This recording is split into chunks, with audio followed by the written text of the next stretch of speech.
தமிழ்நாட்டில் எந்த பிரச்சனை தீர்ந்தாலும் ஆனால் ஒரு பிரச்சனை மட்டும் தீரவே தீராது. அது என்ன பிரச்சனை தானே கேட்குறீங்க?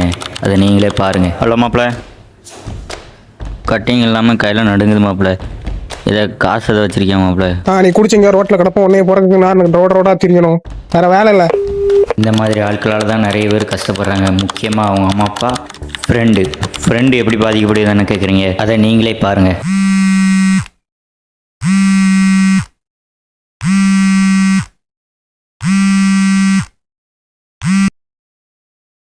ஹலோ, எப்போ மணி அங்கேயே போயிருக்கான்? இல்லை இங்கே ஒன்றும் வரலையே அவன். நைட்டு வேலைக்கு போனவன் இன்னும் வரலப்பா வீட்டுக்கு. எங்க நான் போய் பார்க்குறேன்.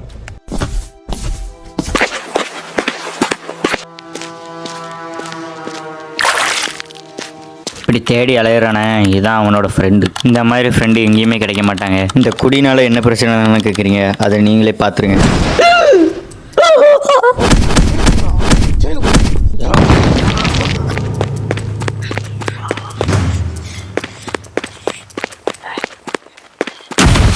இவன் கதை எப்படி தொடங்குச்சோ அதில் தான் முடிவு இருக்குது.